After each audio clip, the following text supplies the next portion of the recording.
In historic terms, malaria is perhaps the most important disease that mankind has ever known.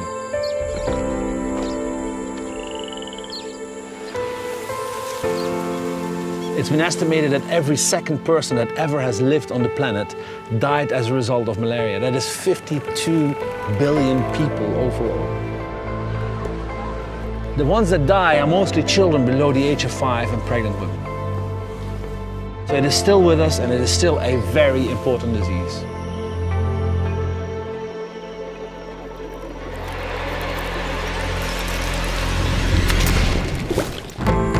There's literally thousands and thousands of mosquitoes breeding here in these rice paddies, and people, the villagers, are right around it. So that means that the mosquitoes that come out of these rice paddies, they will fly to these villages, they will bite people, and as a result of that we will have a lot of transmission of the disease.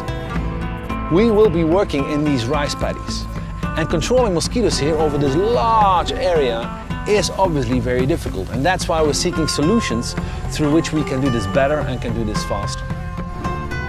By helicopter, this work in Africa cannot be done, just too expensive. By hand, too time consuming.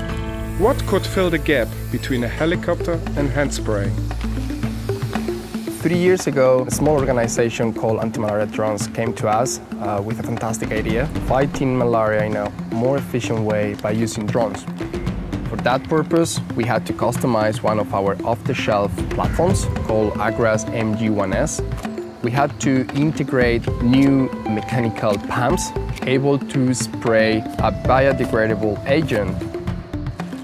The point is that by doing that, we have a very small little film that is on the surface of the water, which prevents the larvae of the mosquito from breathing. So they suffocate and they die. It's a very simple approach. So by just flying over all these paddies, spraying this biological control agent, we are hoping to really reduce the number of mosquitoes that come out of these rice fields and go out and bite these people. In this case, it's actually a chemical that has been used for covering drinking water basins. So it's actually completely safe for humans, it's completely safe for other organisms in the ecosystem. The drones can work fast. We can take 10 liters of fluid up in the air these days. It's fairly easy to train people to use the drones and actually fly them. It is beyond any doubt that if you get rid of malaria altogether, it will have an enormous socio-economic impact.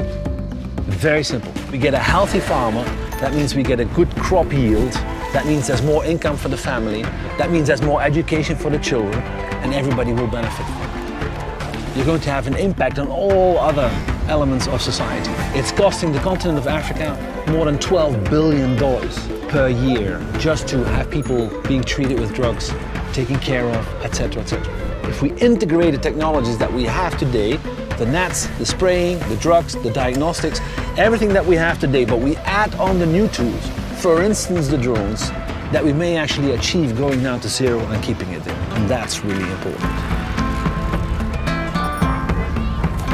So the first part of the project has just been finalized.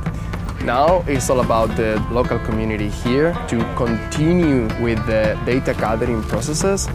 Once we have it all, the last part of the project starts, when we will analyze all that data and we will scale up this project to all affected regions where this type of technology can make a difference. We treated this field yesterday, and I'm really happy to see there are no new mosquitoes in it today. People have been suffering malaria for thousands of years. In fact, we've been fighting malaria for decades. And now we have this type of technology, we have the drone technology to win this battle against malaria once and for all.